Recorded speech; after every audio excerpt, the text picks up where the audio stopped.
When I attended wife's sister engagement party, my name tag said housekeeper. My wife's mother smirked. You're just a servant here. Worse, I had no meal. My wife giggled. Food is for a real family. I stood up, took off my ring, and said, then I'm leaving. My wife turned pale. Wait. The alarm on my phone buzzes at 5:47 a.m., 3 minutes before I actually need to get up, because apparently I'm the kind of masochist who enjoys those extra moments of consciousness before facing another day in this beautiful, backstabbing world of venture capital and family dysfunction. I'm Marcus Hale, 36 years old, and if you're keeping score at home, which my mother-in-law definitely is, I'm technically a success story. Attorney turned founder, law school graduate turned CEO, the American dream wrapped in a Tom Ford suit, and served with a side of existential dread. 5 years I spent at Morrison, Klein & Associates, one of those midtown law firms where the marble floors cost more than most people's houses and the partners treat associates like particularly expensive coffee makers. I handled litigation that would make your head spin, hostile takeovers dressed up as strategic partnerships, contract disputes that read like Shakespearean tragedies, and compliance nightmares that kept federal investigators busy for months.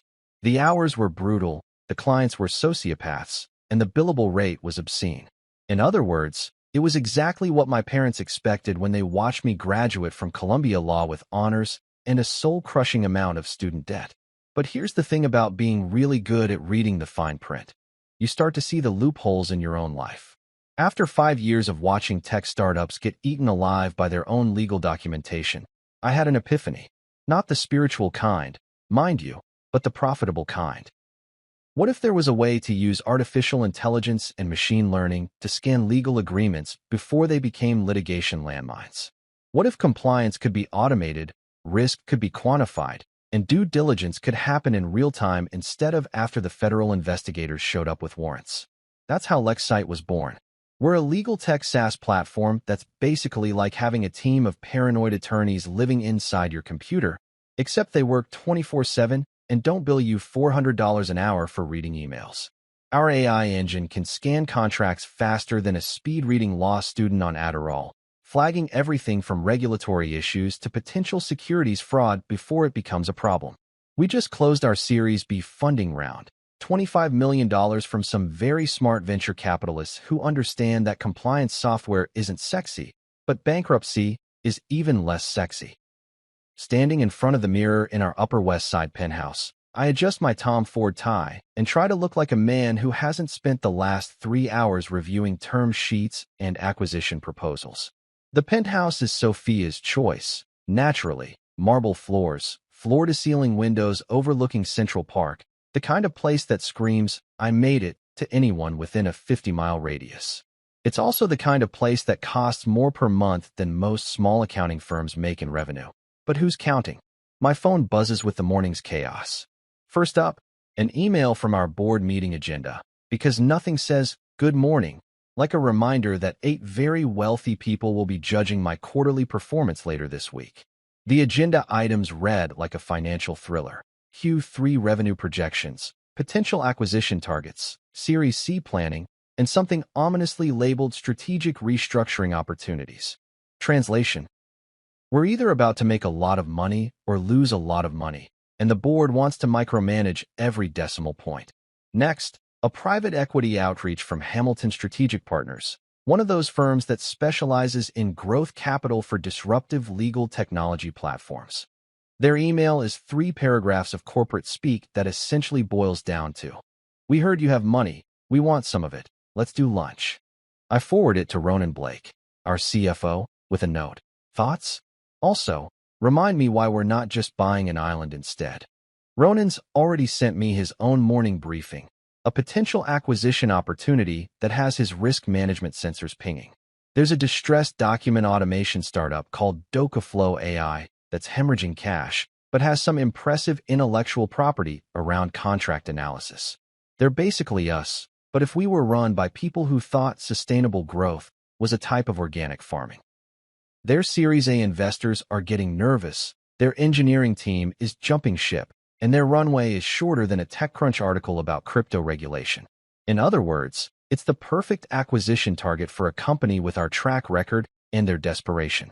Marcus, Ronan's email reads, DocaFlow's tech stack could integrate with our compliance platform within 6 months. Their client list includes 3 Fortune 500 companies and 2 federal agencies. Downside, they're about to default on their convertible notes. Upside, fire sale pricing. Recommendation, due diligence ASAP.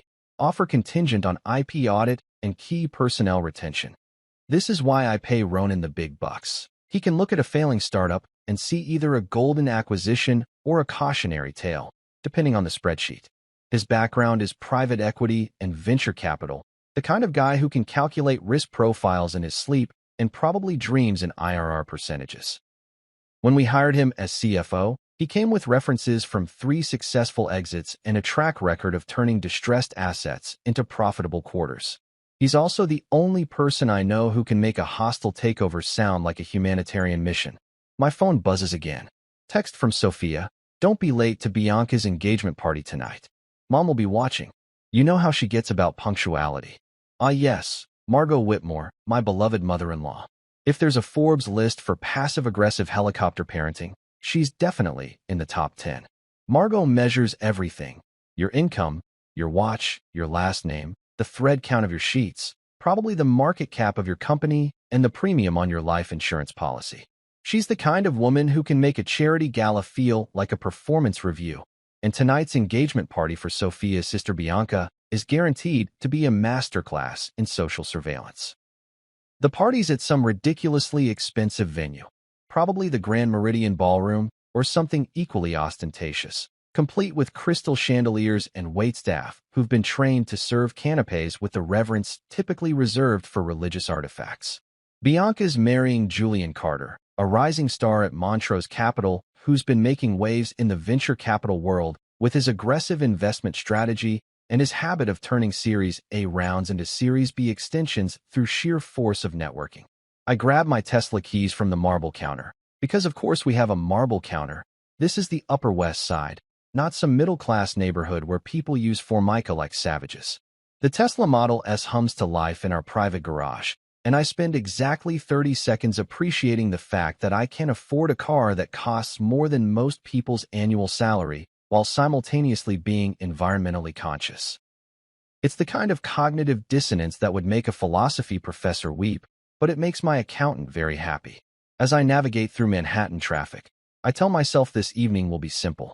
Show up, smile at the right people, make small talk about market positioning and product launches, maybe discuss the latest TechCrunch articles about AI regulation with some fellow founders. Shake hands with Julian's partners from Montrose Capital, nod appreciatively at whatever overpriced venue Margot has chosen, compliment Bianca's designer gown, and leave early enough to review tomorrow's board presentation. Easy, simple, no drama. Just another night in the life of a successful legal tech entrepreneur who definitely doesn't need his mother-in-law's approval, but will probably spend the entire evening trying to earn it anyway. Because that's what family is, right? A group of people who love you unconditionally while simultaneously keeping a detailed spreadsheet of all your personal and professional shortcomings. The city blurs past my window, and I can't shake the feeling that tonight is going to be one of those events that looks perfect on the surface but has some kind of compliance violation hiding in the fine print. But hey, that's what I do for a living. Find the problems before they find me. At least, that's the theory. The Grand Meridian Ballroom is exactly the kind of venue that makes you question humanity's priorities. $50,000 for one evening, crystal chandeliers that probably cost more than a Tesla, and enough gold leaf on the walls to fund a small country's GDP. This is where Margot Whitmore has decided to celebrate her youngest daughter's engagement, because apparently the Four Seasons was too pedestrian, and anything less than museum-quality opulence would reflect poorly on the family's net worth. I pull up to the valet stand in my Tesla, and immediately 3 guys in bow ties descend like vultures at a private equity conference. The head valet, who's probably working his way through law school, poor bastard, gives my car an appreciative once-over. Beautiful machine, sir. The Model S Plaid. Just the regular S, I tell him, handing over the keys. I save the Plaid for board meetings where I need to intimidate venture capitalists. He laughs like I'm joking. I'm not entirely sure I am. The ballroom entrance is a masterclass in conspicuous consumption. There's a string quartet playing something that sounds vaguely classical and expensive, the kind of music that whispers, "We have culture and the portfolio to prove it." Waitstaff glide around in actual white gloves, not the latex kind you see at hospital compliance meetings, but the fancy cotton ones that scream, "We're too refined for fingerprints on the champagne flutes." I approach the check-in table, which is draped in what I assume is Italian silk and decorated with floral arrangements that probably required their own logistics coordinator. Behind the table sits a woman with the kind of smile that comes standard with event management degrees and anti-anxiety medication. "Good evening. Name, please." "Marcus Hale." She flips through a leather-bound folder that looks like it belongs in a law firm's conference room, scanning names with the efficiency of a paralegal reviewing discovery documents. Her manicured finger stops at my entry, and she pulls out a name badge with a practiced flourish. "Here you are, Mr. Hale." I take the badge and glance down at it, expecting to see the usual Marcus Hale, CEO, Lex site, or maybe just Marcus Hale, husband of Sophia. Instead, I'm staring at block letters that make my Harvard Law degree feel like a participation trophy. Marcus Hale, housekeeper. I blink. Read it again. The letters don't change. Still says housekeeper. Like I'm here to vacuum the marble floors and take out the trash, not celebrate my sister-in-law's engagement to a venture capitalist who probably makes less in a year than my company's AI platform processes in monthly recurring revenue. This is wrong, I say, holding up the badge like it's evidence in a securities fraud case. The check-in attendant looks confused. "Oh, let me double-check the list." She flips through her folder again, frowning. "No, that's what's listed here. Marcus Hale, housekeeper." Before I can process this information fully, before I can decide whether this is incompetence or malice, before I can channel my litigation training and demand to speak to whoever's in charge of this clusterfuck, Margot Whitmore materializes beside me like a bad quarterly earnings report. She's wearing lilac tonight, a color that somehow manages to look both expensive and condescending. Her jewelry catches the light from the crystal chandeliers, probably worth more than most people's 401k balances. She glances at my name badge with the kind of casual interest you'd show a mildly amusing TikTok video, and I watch her lips curve into what might generously be called a smile. "Oh, Marcus," she says, her voice carrying just enough volume for nearby guests to hear. "You're just a servant here." The words hit like a hostile takeover announcement. Clean, precise, devastating. I look around the ballroom, suddenly seeing it through different eyes. This isn't just a party, it's theater. And apparently, I'm not a guest. I'm the help. The guy who married into the family but will never really belong, no matter how many Series B rounds we close or how many times our legal tech platform gets featured in the Wall Street Journal's innovation section. Across the room, I spot Bianca Whitmore, soon to be Bianca Carter, laughing with her fiancé Julian near a champagne tower that probably cost more than most people's monthly rent. Julian's in his element, working the room like he's raising a new fund. He's got that venture capital swagger, the kind of confidence that comes from turning other people's ideas into your own equity positions. Julian's quite the catch, if you're into the type. Rising star at Montrose Capital, one of those white shoe VC firms that specializes in what they call disruptive growth opportunities and what everyone else calls buying companies, firing half the employees, and selling the pieces for parts. Word around Silicon Valley is that he's spearheading their new Series B crossover fund, basically a way to double dip in promising startups by getting in early and then leading their next funding round. Montrose Capital has serious clout in the investment world. They've got LPs that include pension funds, university endowments, and at least 3 sovereign wealth funds. Their track record includes successful exits from 2 unicorn startups and 1 spectacular failure that involved federal investigators and a very uncomfortable congressional hearing about overseas tax structures. Sophia appears at my elbow, and I can tell from her expression that she knows exactly what's happening here. Her laugh has that nervous quality that usually precedes really bad news, like when our compliance officer discovered a potential GDPR violation in our European client contracts. "Relax," she giggles, and it's the kind of laugh that doesn't reach her eyes. Food is for real family. Real family. The words hang in the air like the smell of insider trading. I watch as waiters begin setting down plates around our table. Artfully arranged appetizers that probably have names I can't pronounce and ingredients that were flown in from farms that specialize in sustainable luxury. Everyone gets a plate. Everyone except me. A clean white space sits in front of me like a gap in a contract where someone forgot to include the liability clause. The absence is more noticeable than the presence. A perfectly empty circle of bone china that might as well have "not worthy" engraved around the rim. A few guests at nearby tables begin to notice. I catch sideways glances, whispered conversations, the kind of social surveillance that happens at events where everyone's calculating everyone else's net worth and family tree position. Someone at the table behind us whispers something about upgrading your status, and the laughter that follows has sharp edges. Helena and Richard Montrose, Julian senior partners and the power behind Montrose Capital's billion-dollar fund, are seated at the head table with perfect sight lines to our little drama. Helena is wearing what I'd guess is a custom Armani gown, and her jewelry could probably fund a Series A round. Richard's in a perfectly tailored tuxedo that screams, "I own things you've never heard of." They're watching this unfold with the detached interest of investors evaluating a pitch deck. Helena leans over to whisper something to Richard, and he nods with the kind of expression that suggests they're taking notes for future reference. Julian catches my eye from across the room and gives me a wave that's just a little too enthusiastic, like he's overcompensating for something. His smile is the kind you see in Forbes profiles of 40 under 40 lists.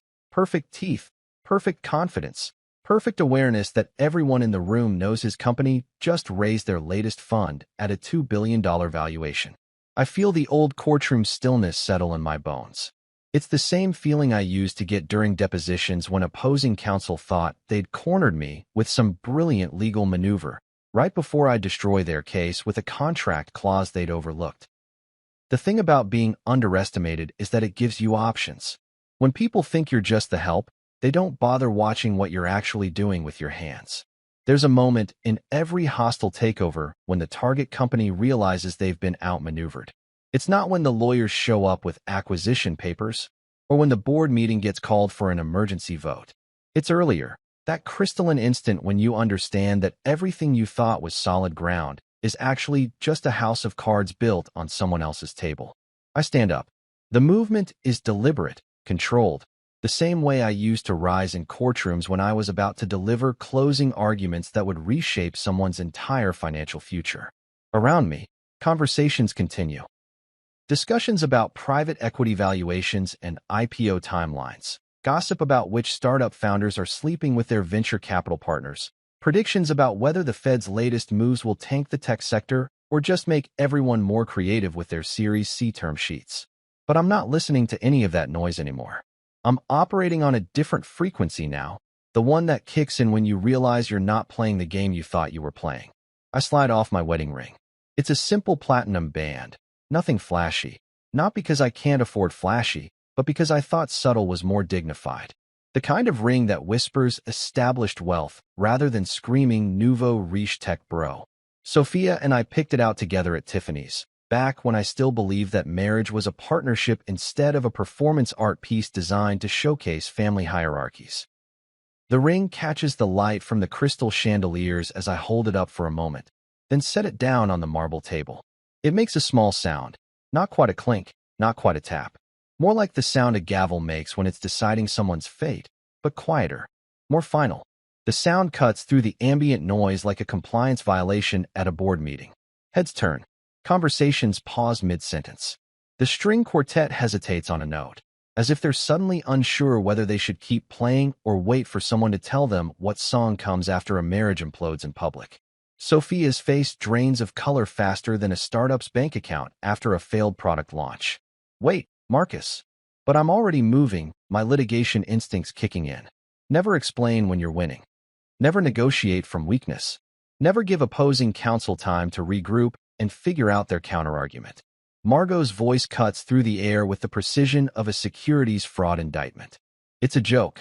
A joke. Right.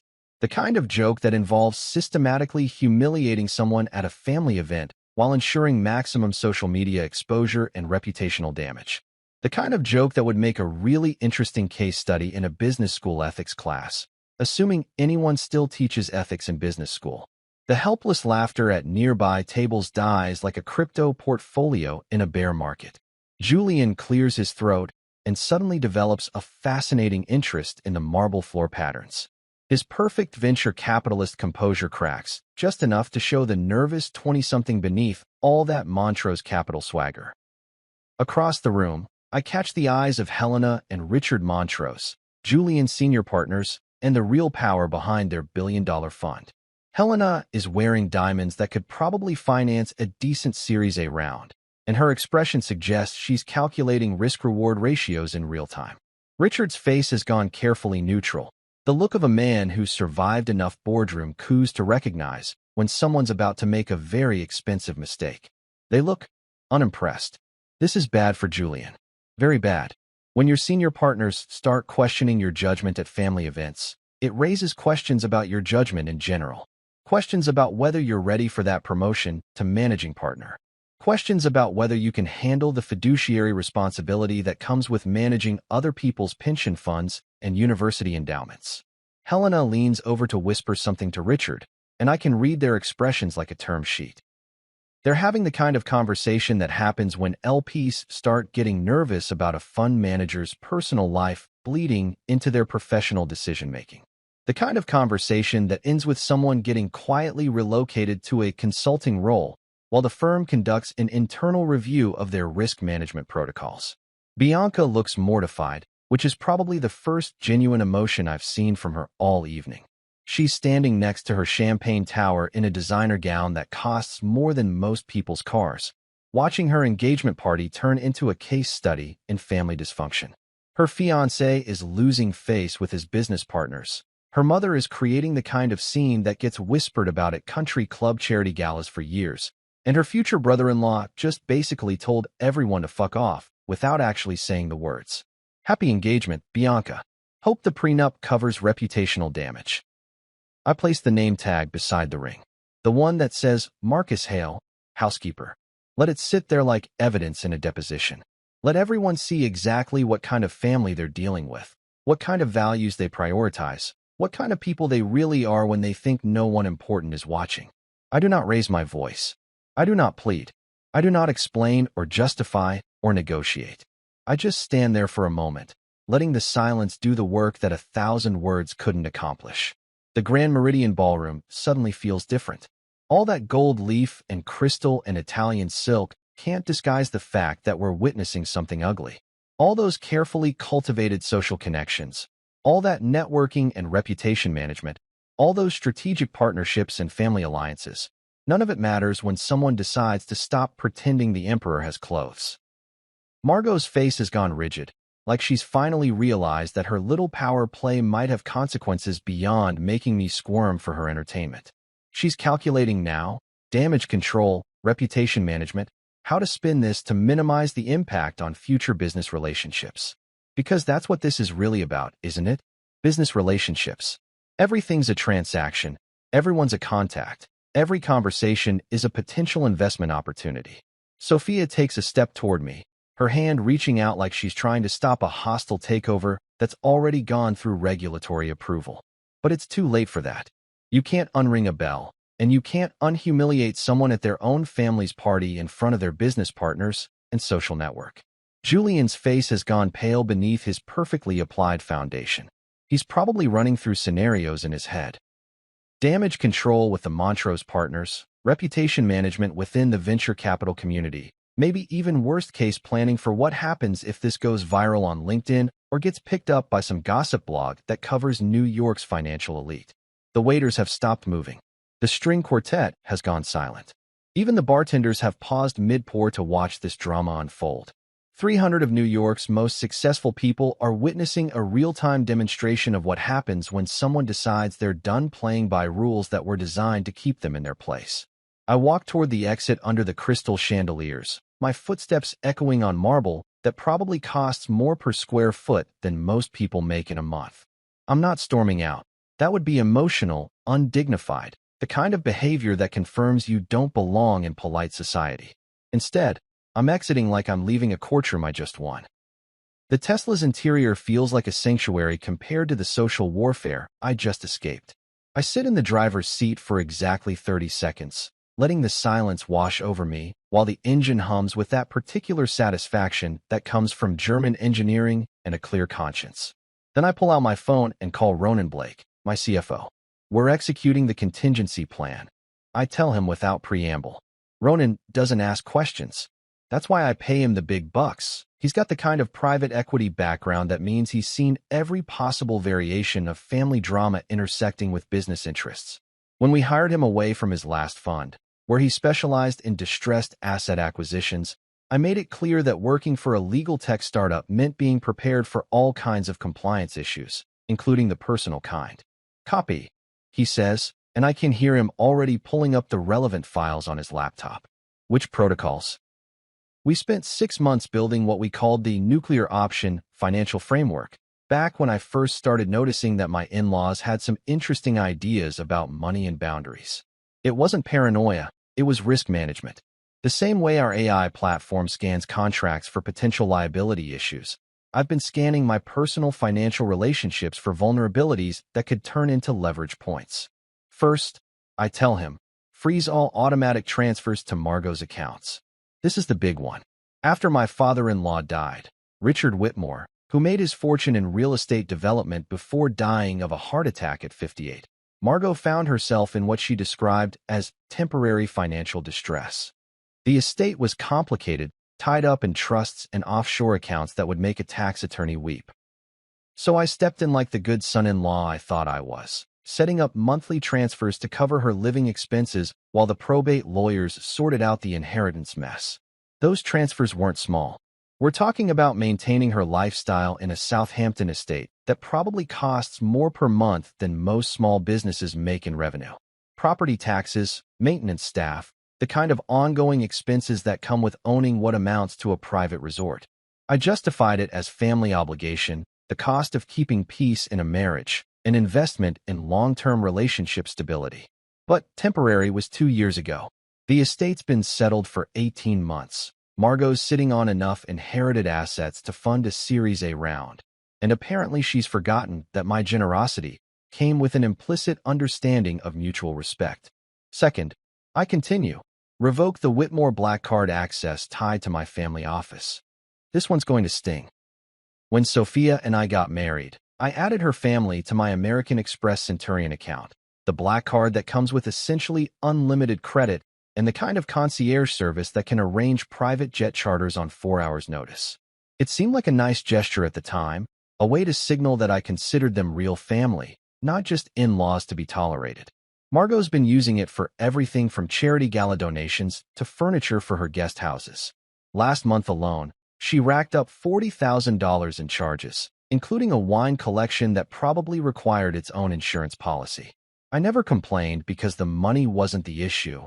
It was about showing that I could provide for the family, that I understood the financial responsibilities that come with marrying into established wealth. But providing for family assumes you're actually considered family. Third, terminate the Upper West Side penthouse guest permissions. Margot has a habit of dropping by. Our building has the kind of security that would make a compliance officer proud, but I'd added Margot to the approved visitor list so she could access the penthouse when we were traveling for business. She's been treating it like her personal Manhattan pied a terra, hosting her charity committee meetings in our living room and using our kitchen for what she calls intimate dinner parties with her social circle. Last week I came home from a board meeting to find 12 women from her book club drinking wine that cost more than most people's monthly rent, discussing some novel about wealthy families destroying each other through passive-aggressive warfare. The irony was apparently lost on them. Fourth, notify Ava Chun. Trigger the post-nup clauses for public disparagement and reputational harm. Ava Chun is my outside litigation attorney, the kind of lawyer who makes opposing counsel wake up in cold sweats. She handles high-stakes commercial disputes, usually involving tech companies and venture capital firms. When Sophia and I signed our post-nuptial agreement, a document that would make a tax attorney weep with joy, Ava insisted on including provisions for reputational damage and public humiliation. At the time, Sophia laughed about it. Who would do that, she asked. We're family. Turns out the answer is family would do that. Especially family that thinks business relationships are just another form of entertainment. The post-nup includes specific liquidated damages for actions that could harm my professional reputation or business relationships.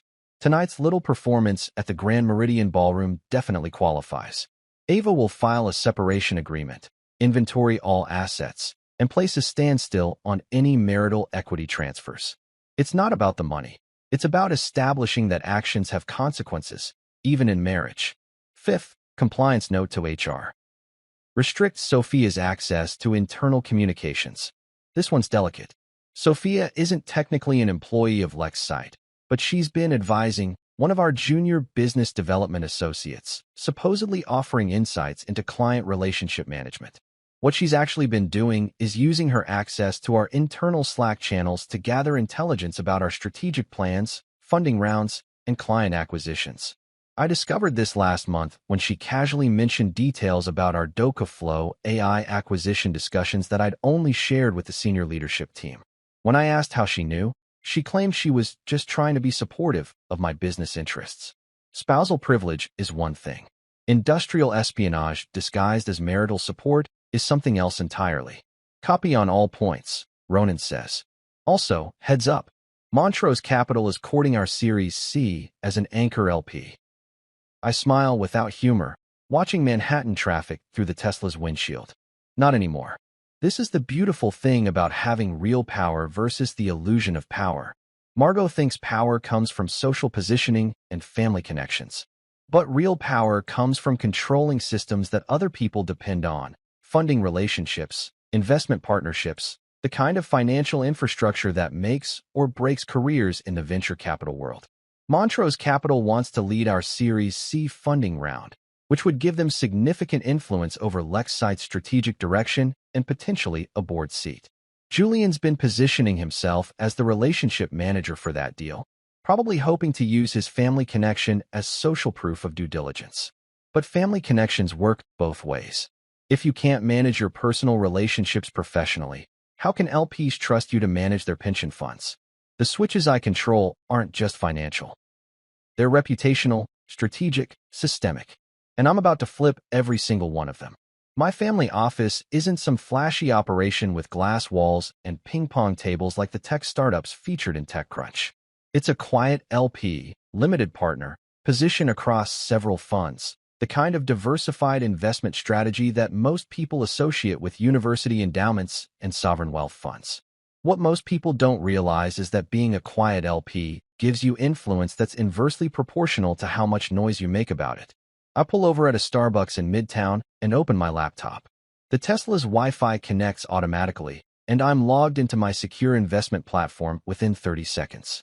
Time to see exactly how many levers I actually control in this little ecosystem of venture capital incest that passes for New York's financial elite. First up, two general partners who've been courting me for their latest funds. Marcus Chun at Meridian Ventures and Sarah Rodriguez at Fifth Avenue Capital. Both firms specialize in growth stage investments, the kind of Series B and Series C rounds that can make or break a startup's trajectory toward IPO or acquisition. Both have been trying to increase their allocation from my family office for months. I compose identical texts to both, reevaluate Montrose Capital exposure, governance and ethics flags, risk assessment needed. I don't scream. I don't explain. I don't provide a detailed breakdown of how Julian Carter allowed his future mother-in-law to humiliate his fiancé's brother-in-law at a public engagement party. That would be emotional, unprofessional, the kind of behavior that gets you labeled as difficult to work with in LP feedback sessions. Instead, I frame it as due diligence, because that's exactly what it is. In the private equity and venture capital world, governance and ethics flags is code for this person's judgment is questionable and their personal life might create liability issues for our fund. It's the kind of language that makes general partners very, very nervous, especially when it comes from an LP who's been writing checks consistently for 3 years running. I open a new document and start drafting what we call a one-pager in the investment world, a concise summary of concerns that can be shared with other LPs without appearing to be a hit job. The key is to stick to observable facts and let other people draw their own conclusions about character and professional judgment. Confidential LP Memo. Montrose Capital Risk Assessment. Governance Concerns. Related party transactions involving family members of junior partners. Reputational risk from public conduct at industry events. Questions regarding professional judgment in client relationship management. Potential exposure to class action lawsuits from affected portfolio companies. Due diligence recommendations. Review all investments with Julian Carter as lead. Assess portfolio company satisfaction with relationship management. Evaluate impact on funds' overall risk profile. Consider concentration limits for junior partner decision-making authority. This memo reflects preliminary concerns and should not be construed as investment advice. It's beautiful in its clinical detachment. No emotion, no personal grievances, just the kind of risk management language that makes institutional investors sleep better at night. I save it to my encrypted drive and mark it for selective distribution to LPs in Montrose Capital's current fund. But that's just the appetizer. The main course involves Julian's own little vanity project. Cardinova is Julian's baby, an AI startup that's supposed to revolutionize contract analysis for mid-market law firms. Sound familiar? Yeah, it's basically a less sophisticated version of what Lexside has been doing for 3 years, except Julian's team thinks they can compete by focusing on price point rather than feature sets. Classic mistake of someone who's never actually built a tech company from the ground up. Cardinova is in the middle of a Series B extension round, trying to raise an additional $12 million to extend their runway and scale their engineering team. The lead fund is Apex Ventures, but their commitment is contingent on a side letter agreement where my anchor equity position unlocks the rest of the funding syndicate. Here's how these deals work. Big LPs like my family office often provide anchor investments that give smaller investors confidence to participate. It's like social proof for rich people. If Marcus Hale's family office is willing to write a 7-figure check, then this must be a solid investment opportunity. My participation triggers a cascade of smaller investments from angels, family offices, and strategic partners who want to co-invest alongside established money. Without my anchor position, Cardinova's Series B extension falls apart, which means Julian's startup runs out of money in approximately 4 months, assuming they don't find alternative funding sources or drastically cut their burn rate. I draft a formal notice to Apex Ventures. Dear team, after careful review of our due diligence materials for Cardinova's Series B extension, we are withdrawing our soft commitment pending further review of governance issues at the management level. Recent events have raised questions about the founding team's professional judgment and their ability to maintain the kind of client relationships essential for success in the legal technology sector. Given the competitive landscape and the importance of reputation management in B2B sales cycles, we believe these factors represent material risks to the investment thesis. We appreciate your consideration and look forward to evaluating future opportunities with your fund. Best regards, Marcus Hale, Managing Partner, Hale Family Office. It's polite, professional, and absolutely devastating. Julian's about to learn that there are consequences for letting your family treat your business partners like domestic staff. Meanwhile, at Lexside, I'm putting our own AI platform to work on something completely different. I task our machine learning engine to pull every clause containing morals, public disparagement, and reputational harm from our contract database.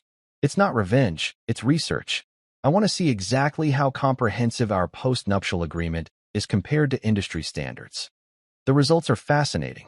Our AI identifies 47 different variations of morals clauses across commercial contracts, partnership agreements, and employment documents. The most sophisticated language comes from private equity fund agreements, where LPs specifically protect themselves against general partners who might create reputational risk through personal conduct. Our general counsel pings me on Slack. Your post-nup is ironclad. Ava Chin's work is basically a masterpiece of anticipatory risk management. Of course it is. When you're dealing with family money and marriage contracts, you don't hire second-tier legal talent. You hire the kind of attorneys who usually handle billion-dollar M&A transactions and securities compliance for Fortune 500 companies. The beauty of having real power is that you don't have to exercise it loudly. You just have to exercise it precisely. Every text I send, every investment I withdraw, every risk assessment I share. It's all calibrated to create maximum systemic impact with minimal personal exposure. Margot thinks power comes from controlling social situations and family hierarchies. But real power comes from controlling the financial systems that fund those social situations. She can humiliate me at one party. I can make sure her future son-in-law never gets invited to the kind of parties that matter for his career. The Tesla's navigation system chimes, arriving at destination. I'm home, but the real work is just beginning. I'm sitting in my Tesla in the parking garage beneath our Upper West Side building, engine off, watching the financial equivalent of a controlled demolition unfold in real time through my phone screen. It's 11:47 p.m., and the engagement party is still happening 40 blocks south. But thanks to the miracle of modern technology and social media addiction, I'm getting live updates from multiple sources. Ronan forwards me a screenshot from someone's Instagram story. It's a photo taken from inside the Grand Meridian Ballroom, and I can see Helena Montrose standing at what appears to be a small microphone setup near the Champagne Tower. The caption reads, "When family values meet business ethics, gemstone sparkles, #RealRecognizeReal." But it's the next screenshot that makes me smile. Someone recorded Helena's actual words, and Ronan's transcribed them. "Richard and I want to congratulate Julian and Bianca on their engagement. Family is everything. And we believe that how people treat their family members reflects their character in all areas of life. We'll be pausing our public congratulations until we can better understand tonight's events." Translation: Montrose Capital is distancing themselves from Julian faster than a startup pivoting away from crypto after an SEC investigation. The string quartet has apparently stopped playing. According to a text from someone's cousin who works in event management, the musicians packed up their instruments 20 minutes ago after the general awkwardness became unbearable. Nothing kills the ambience of a $50,000 engagement party quite like watching the guest of honor's business partners publicly question his judgment. Ronan sends me another update. Caterers are asking if they should continue serving dinner. Half the guests left after the Montrose announcement.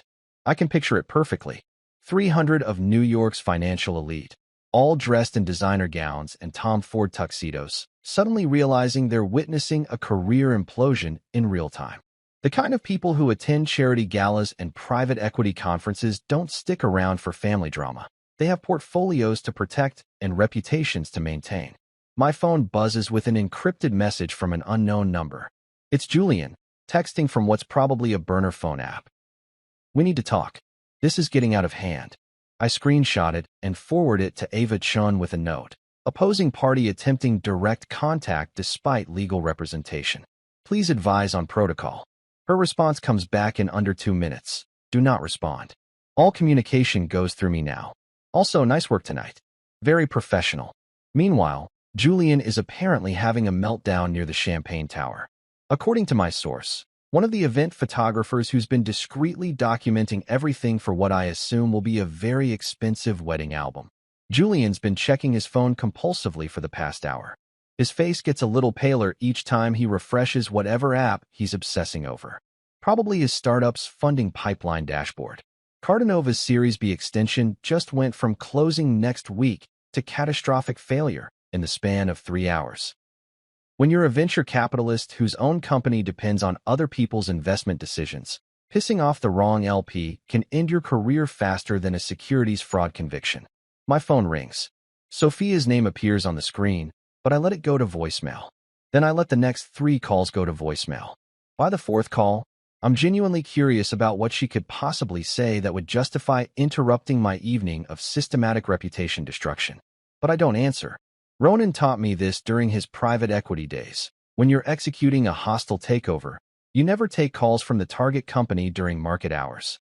It shows weakness, suggests you might be willing to negotiate from a position of strength.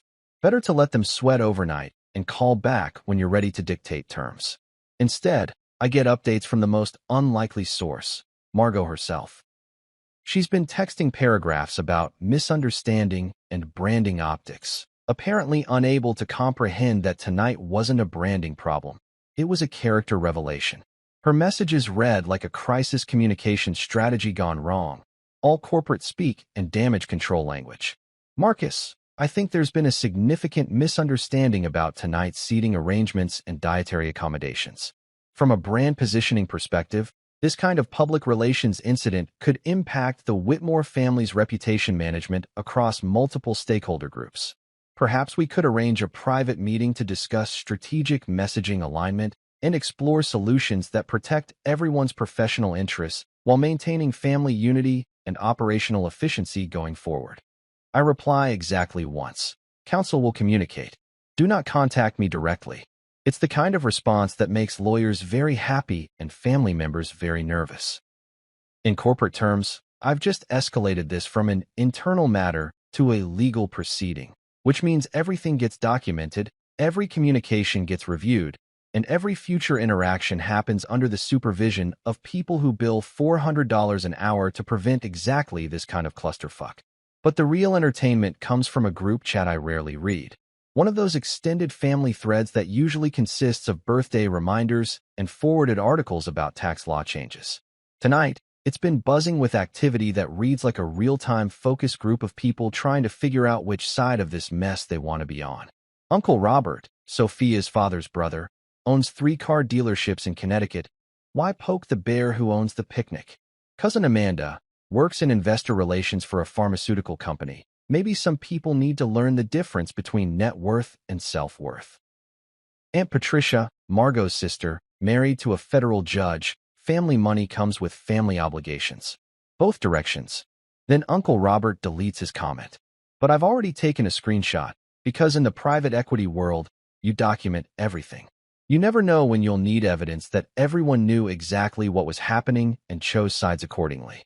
The most interesting development comes from an unexpected source, Bianca herself.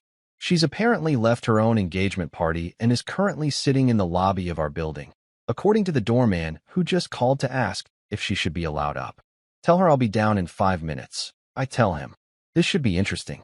The bride-to-be wants to chat with the brother-in-law who just torched her fiancé's career prospects and turned her engagement party into a case study in family dysfunction. I grab my laptop and head for the elevator, curious to see what the other side of this family drama looks like when it's not performing for an audience of 300 venture capitalists and their wives. The next morning arrives with the kind of clarity that only comes after you've systematically destroyed your in-laws' financial ecosystem and slept soundly knowing you documented everything properly. I'm in my Lakeside office by 7 a.m., which puts me 2 hours ahead of most venture capitalists, but right on schedule for someone who's about to weaponize legal documentation like it's a Series A term sheet. Ava Chin arrives at 8:30 sharp with her paralegal, Rebecca Santos, and a rolling briefcase that probably contains enough contracts and compliance forms to make the Securities and Exchange Commission weep with joy. Ava's the kind of attorney who charges $800 an hour and earns every penny by treating family law like corporate litigation. Which, let's be honest, it basically is when you're dealing with this level of assets and reputational risk. Coffee, I offer, gesturing toward our office's espresso machine, which costs more than most people's monthly rent, but makes the kind of cappuccinos that help you think clearly about complex legal strategies. Already had 3 cups, Ava says, settling into the conference room chair like she's about to conduct a deposition. Let's review your post-nuptial agreement and discuss separation protocols. She spreads out documents on the marble conference table with the efficiency of someone who's handled enough high-net-worth divorces to know that prenups and postnups aren't romantic gestures. They're risk management instruments designed to prevent exactly the kind of financial chaos that happens when family members decide to wage war using other people's money. The postnup we signed 2 years ago is a masterpiece of anticipatory legal architecture. 47 pages of clauses covering everything from asset division to intellectual property rights, with specific provisions for reputational damage, public disparagement, and what legal scholars politely call conduct unbecoming a spouse. The mutual non-disparagement rider is particularly robust, Ava notes, flipping to page 32.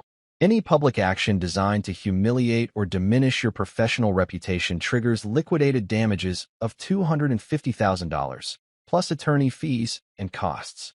Last night's engagement party definitely qualifies. The housekeeper name tag, the withheld meal, The public humiliation in front of business partners and potential investors. It's textbook reputational harm, documented by approximately 50 Instagram stories and 3 professional photographers who were hired to capture Bianca's perfect evening. We'll file the separation agreement within 48 hours, Ava continues. Standard terms. Temporary division of assets, suspension of joint financial obligations, immediate implementation of the disparagement clauses. If they want to contest any provisions, they can explain their position to a family court judge who's probably handled enough Upper West Side divorce cases to have strong opinions about passive-aggressive in-laws. Rebecca opens her laptop and starts pulling up asset inventories. This is where things get interesting, because when you're married to someone whose family thinks money grows on networking trees, the actual sources of that money become very relevant very quickly. First category, Lex site equity. I own 63% of the company's common stock and founder shares, which at our last Series B valuation puts my stake at approximately $48 million. Sophia has no claim on business equity acquired before marriage, and our postnup specifically excludes any future dilution from additional funding rounds. Second category. My diversified investment portfolio. Real estate holdings, private equity positions, venture capital fund stakes, and what my accountant politely calls alternative investments. Basically everything from art collections to cryptocurrency positions that I accumulated during my law firm days when I was billing 300 hours a month and had more money than time to spend it. Third category, the Upper West Side penthouse. Lease is solely in my name. Down payment came from my pre-marriage savings, and monthly payments come from my family office accounts. Sophia's name appears nowhere on any relevant documentation, which was intentional. I learned from watching too many litigation cases where joint asset ownership became leverage in divorce proceedings. Fourth category, and this is where it gets really interesting. My minority stake in Whitmore Events, Margot's event planning company. During COVID, when the luxury events industry was hemorrhaging money faster than a crypto startup during a bear market, Margot came to me with what she called a bridge loan request.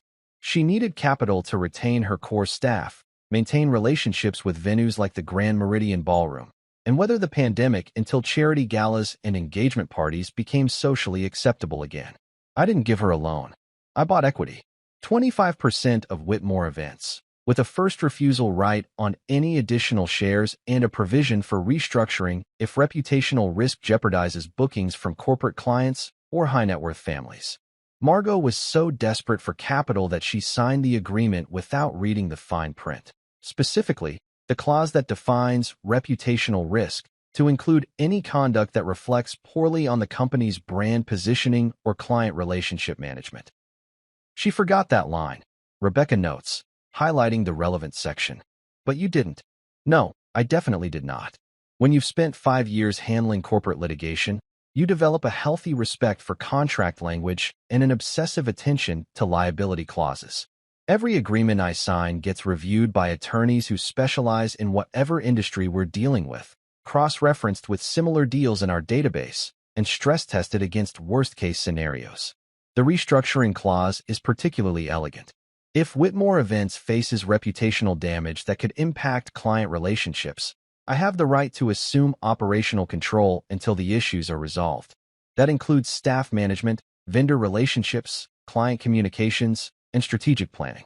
Essentially, I can fire Margot from her own company if her behavior creates liability issues for our corporate clients. We should also prepare a video deposition, Ava suggests. Document the events of last night while they're fresh in your memory. Establish a timeline that supports the disparagement claims. Create a record that can be used in any future litigation. I spend 20 minutes recording a calm, time-stamped account of the engagement party, the housekeeper name tag, the withheld meal, Margot's public comments, Sophia's complicity, the witnesses present, and the immediate business consequences. No emotion, no editorial commentary, just the kind of factual record that makes judges very comfortable ruling in your favor. If this becomes litigation, I tell the camera, the facts will be boring and deadly. That's the beauty of good legal preparation. It takes all the drama out of family conflict and reduces everything to contract interpretation and damages calculation. Margot can throw all the dinner parties she wants, but she can't argue with liquidated damages clauses and asset documentation. The morning ends with a strategic planning session that feels more like a private equity due diligence meeting than a divorce preparation. We have contingency plans for every possible response, from immediate capitulation to extended litigation, with specific protocols for protecting business interests while maximizing leverage in settlement negotiations. One more thing, Ava says as she packs up her files. Your reputation in the legal tech community is actually enhanced by this. Taking a principled stand against public humiliation, especially when it costs you personally, demonstrates exactly the kind of character that investors want to see in a CEO. Sometimes the best revenge is just being professional while everyone else melts down. The Lexite board meeting convenes at 2 p.m. in our conference room, which overlooks Manhattan's financial district with the kind of view that reminds everyone why they invested in legal technology instead of cryptocurrency. Our board consists of 8 directors, 3 founders including myself, 2 Series A investors, 2 Series B leads, and 1 independent director who used to run compliance for Goldman Sachs before deciding that startup life offered more interesting challenges and better stock options. I'm wearing a different Tom Ford suit today, charcoal gray instead of navy, because apparently my subconscious has decided that yesterday's navy suit is now associated with family humiliation and needs to be dry cleaned back to emotional neutrality. The tie is Hermes, the kind of understated luxury that whispers, "I can afford to be subtle about my success," to people who understand thread counts and market capitalization. Let's address the elephant in the room, says Margaret Chen, our lead Series B investor from Meridian Capital. She's got the kind of direct communication style that comes from managing billion-dollar funds and dealing with founders who think their personal drama doesn't affect their fiduciary responsibilities. We heard about some events last night that might impact our strategic planning. I appreciate Margaret's approach. She's not asking for gossip or personal details. She's asking whether my domestic situation creates any material risks for the company's growth trajectory, investor relations, or competitive positioning. It's the kind of question that separates professional investors from amateur family members who think business is just networking with expensive accessories. Short-term turbulence, long-term clarity. I tell the board, pulling up our Q3 financial projections on the conference room's 85-inch display. Personal matters are being handled through proper legal channels with no impact on operational performance or strategic initiatives. David Park, our Series A lead from Fifth Avenue Ventures, nods approvingly. Your personal reputation management actually strengthens our investment thesis. Principled leadership under pressure is exactly what we want to see in a CEO. This is why I work with institutional investors instead of angel investors or family money. Professional VCs understand that personal integrity isn't just a character trait. It's a business asset that affects everything from client retention to employee morale to regulatory compliance. When federal investigators start looking at legal tech companies, they want to see founders who make ethical decisions even when it costs them personally. We spend 45 minutes reviewing our core business metrics, which are frankly spectacular. Monthly recurring revenue is up 37%. Quarter over quarter, client churn is down to less than 2% annually, and our AI platform is processing contracts at a rate that would make our competitors weep into their Series A pitch decks. But the real excitement comes when we discuss the distressed acquisition opportunity I've been tracking with Ronan's help. DokaFlow AI is officially in fire sale mode. I announce, pulling up their financial statements on the screen. Burn rate of $800,000 per month, runway of approximately 16 weeks, and a board of directors that's basically in full panic mode about their Series B extension falling through.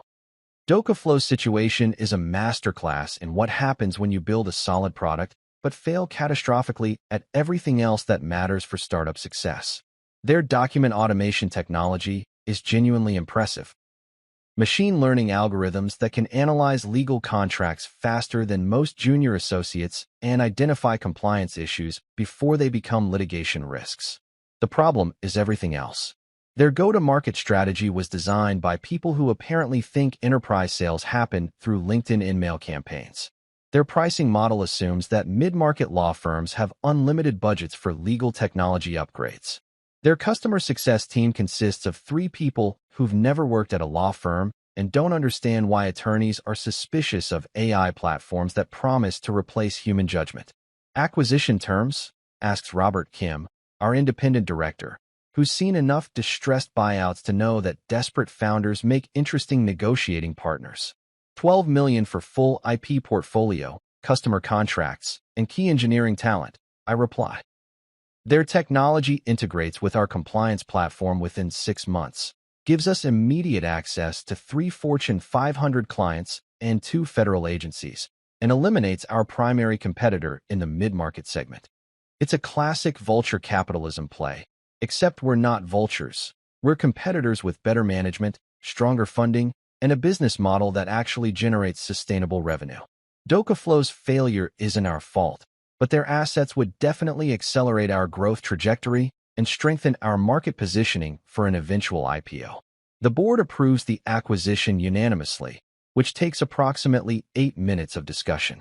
This is what happens when your directors trust your strategic judgment and your track record of turning complex legal problems into profitable technology solutions. After the meeting, I open a bottle of Macallan 25 in my office and pour exactly 3 glasses. One for myself, one for Ronan, and one for James Morrison, our general counsel. It's the kind of whiskey that costs more per bottle than most people spend on rent, aged longer than most startups survive, and smooth enough to make hostile takeovers feel like gentlemanly negotiations. I take exactly 1 sip and then set it down. I want my head clear for the next phase of this operation. At 4 p.m., I schedule a shareholder call for Whitmore Events, using my 25% equity position to demand an emergency board meeting. The other shareholders include Margot, 51%, 2 silent partners who provided initial capital, 15% each, and a handful of vendors who accepted equity instead of cash during the COVID downturn, 9% total.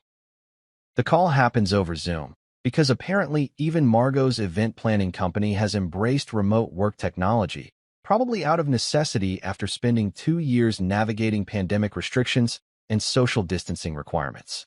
I'm calling this meeting to address immediate reputational risks to our client relationships.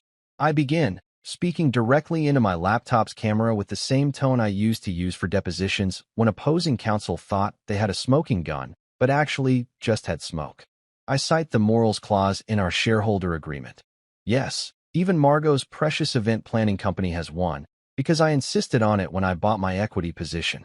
Then I present evidence of reputational harm, screenshots from last night's social media posts, documentation of the public humiliation incident, and preliminary feedback from 3 corporate clients who are reassessing their vendor relationships after witnessing the engagement party debacle. We recommend immediate restructuring. I continue. Staff retention prioritized, vendor payments maintained, and Margot transitioned to a non-executive advisory role pending a conduct review by independent board members. Silence. Then something beautiful happens. One of the vendors thanks me. Another agrees to convert an outstanding invoice into a convertible note rather than demand immediate payment. The silent partners ask thoughtful questions about operational continuity and client relationship management. The atmosphere shifts from emotional family drama to mathematical business analysis. And math loves me.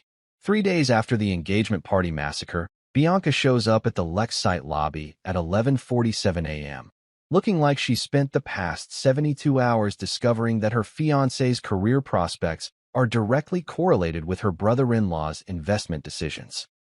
No cameras this time, no designer gown, no audience of 300 venture capitalists and their trophy spouses. Just Bianca in jeans and a Columbia Law sweatshirt, which is either a coincidence or a carefully calculated attempt to remind me that we're both attorneys who understand how contracts work. I'm ashamed, she says when I meet her in our conference room, her voice small in a way that suggests this conversation has been rehearsed, but the emotions behind it are genuine.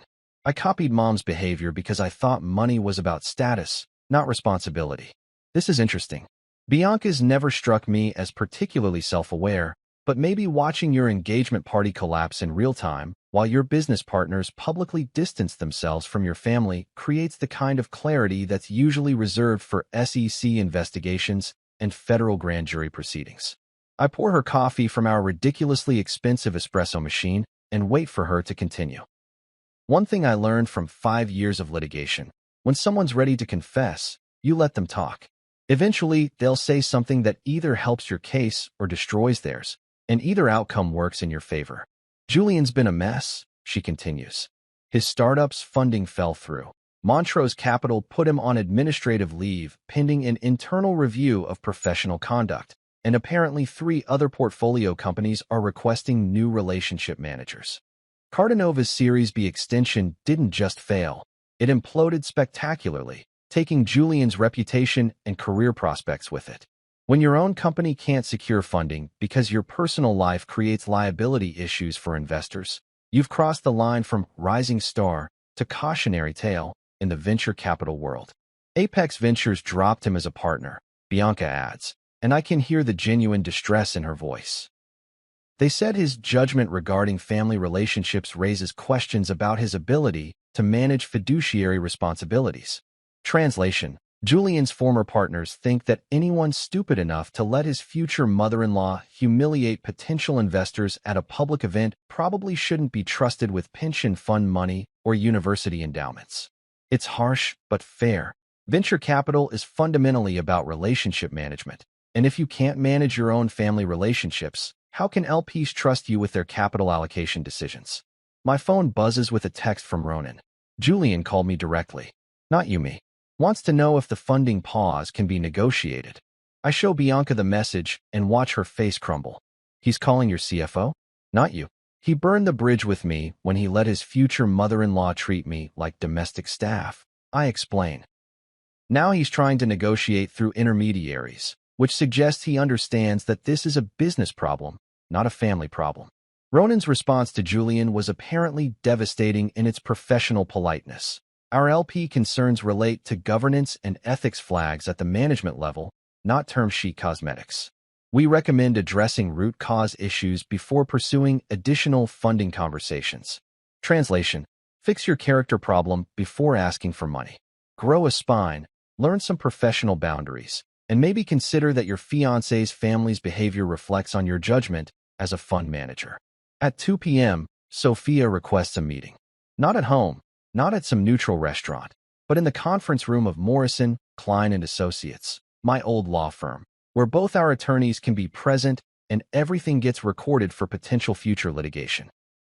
She arrives with her own legal counsel, which tells me she's finally taking this seriously as a business negotiation rather than a marital spat.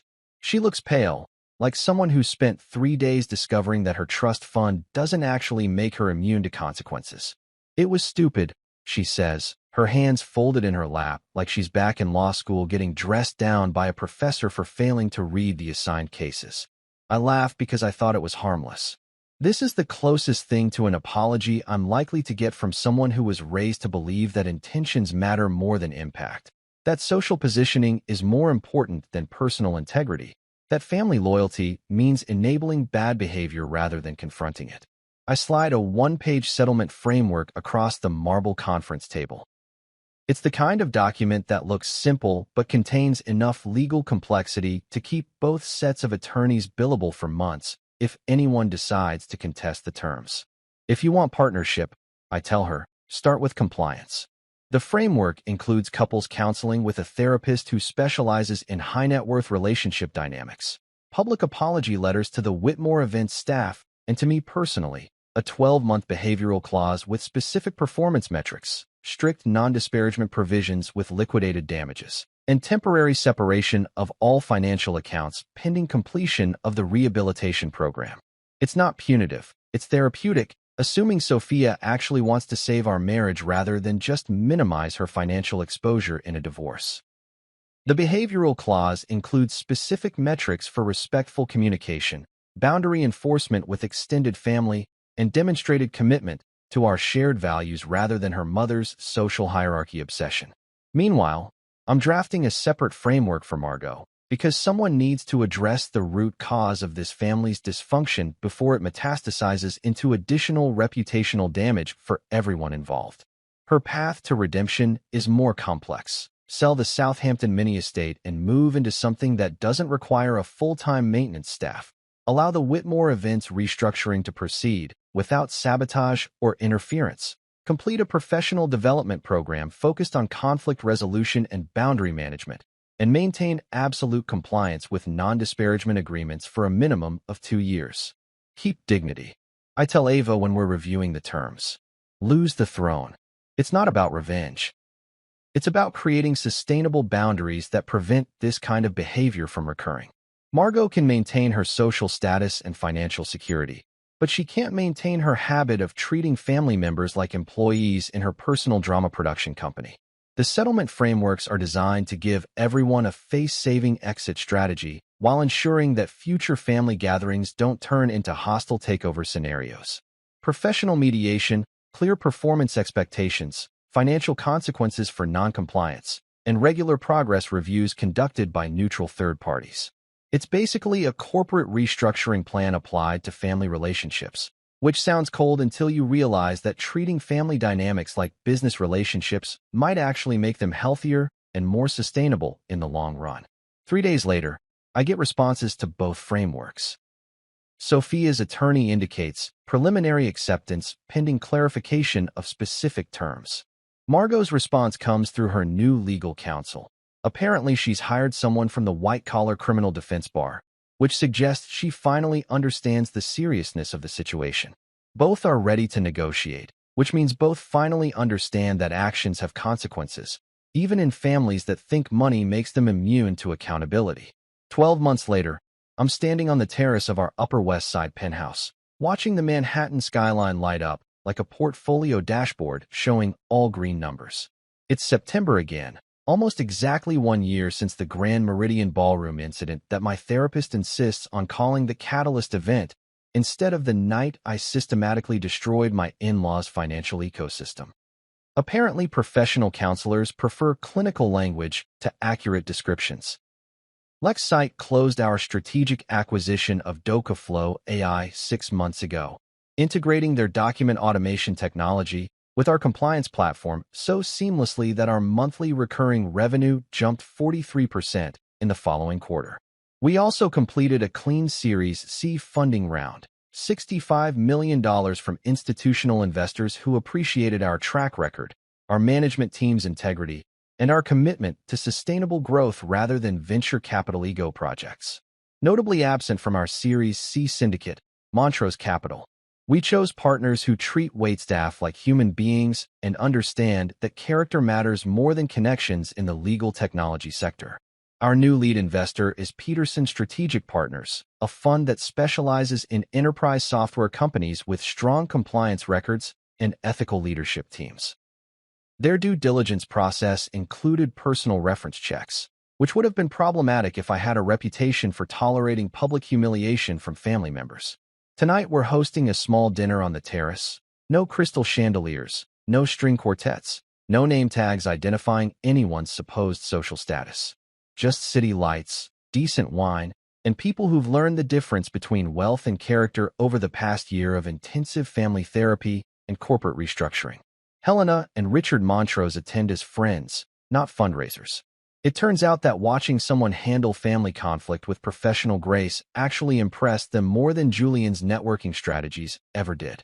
Helena's wearing a simple dress instead of her usual $40,000 designer gowns, and Richard spent most of the evening asking thoughtful questions about our AI platform's compliance features rather than discussing term sheets or valuation metrics. "You handled that situation exactly right," Helena tells me over dessert. Julian learned some hard lessons about boundaries and professional judgment. It was probably the best thing that could have happened to his career, even if it didn't feel that way at the time. Julian's career did eventually recover, though it took 8 months of what venture capitalists politely call personal development and what everyone else calls learning to act like a grown-up. He's now a principal at a smaller fund that specializes in fintech startups, working under senior partners who believe that character assessment is just as important as financial modeling in investment decisions. Bianca brings her new fiancé, Omar Rahman, a compliance director at a healthcare investment fund who has the kind of calm professionalism that comes from spending your career preventing rich people from making stupid mistakes with other people's money. Omar treats servers with respect, asks genuine questions about our business, and somehow manages to make compliance sound interesting rather than tedious. He's also the kind of person who would never allow his future in-laws to humiliate family members at public events. Different energy. Bianca murmurs to me while Omar's discussing regulatory changes in healthcare AI with our general counsel. He makes me want to be better. This is what emotional growth looks like in practice. Choosing partners who elevate your character rather than enabling your worst impulses. Surrounding yourself with people who challenge you to meet higher standards rather than providing excuses for bad behavior. Ronan arrives fashionably late, carrying sparkling water instead of wine because he's on what he calls a numbers-only kick. Apparently, watching family financial drama unfold in real time convinced him that emotional decision-making is incompatible with optimal portfolio management. He's been particularly focused on our operational metrics lately, partly because our Series C investors expect quarterly reviews, and partly because he genuinely enjoys turning complex business problems into elegant mathematical solutions. Our customer acquisition cost is down 18% year over year, he announces, because Ronan treats social gatherings like informal board meetings. Client retention is up to 97%, and our net promoter score among mid-market law firms is higher than any competitor in the legal tech sector. This is why I hired him. He can make a hostile takeover sound like a humanitarian mission and turn family drama into data points that inform strategic decision-making. Margot arrives at 8:30, 30 minutes after everyone else, which used to be her passive-aggressive power play, but now seems like genuine consideration for other people's time. She's wearing a simple navy dress that probably cost less than her usual jewelry allowance, and she carries a handwritten note instead of arriving empty-handed with expectations that someone else will handle social obligations. Thank you for saving the company I used to call mine, the note reads. It belongs to the people who work there now. Whitmore Events survived its restructuring, mostly because removing Margot from day-to-day operations allowed the actual event planners to focus on client satisfaction rather than family politics. The company now operates as a genuine service business rather than Margot's personal social media platform, and their client retention rate has improved dramatically since implementing professional boundaries and ethical business practices. Margot volunteers twice a week at a legal aid clinic in Brooklyn, helping low-income families navigate tenant disputes and consumer protection issues. She brings coffee for the interns, says please when requesting document copies, and apparently treats everyone with the kind of basic human decency that should have been her default setting all along. The legal aid work is humbling, she admits over dinner. I spent so many years thinking success meant being served that I forgot how good it feels to serve others. Personal growth is possible at any age, assuming you're willing to acknowledge that wealth doesn't exempt you from basic human decency and social responsibility. Sophia and I are not the same couple we were a year ago. We didn't pretend the ballroom incident never happened or sweep it under expensive rugs purchased with family money. We built policies around it, the same way corporations develop compliance protocols after regulatory violations. If love is going to survive, it must pass governance standards. Some nights we talk like startup founders at a whiteboard. What are our shared values? What's our risk profile as a partnership? Where do we want to invest our attention equity? How do we prevent family dysfunction from becoming operational risks? It sounds clinical, but it works. Marriage contracts and business partnerships both require clear expectations, regular performance reviews, and consequences for non-compliance with agreed-upon standards. I pour exactly half a finger of Macallan 25-year-old whiskey and set it on the terrace table. Then I leave it untouched, because tonight I don't need liquid courage or artificial confidence. I need clarity, and clarity comes from knowing which battles are worth fighting and which victories are worth celebrating. Under the September wind, I remember the name badge that called me housekeeper. It was designed to make me smaller, to put me in my place, to remind me that family hierarchy matters more than personal achievement or professional success. Instead, I cleaned house, contracts, capital, corporate governance, and family boundaries. When I finally look up at the Manhattan skyline, I feel the quiet power of a man who knows which levers are his to control and which rooms he will never enter again without his own name on the door.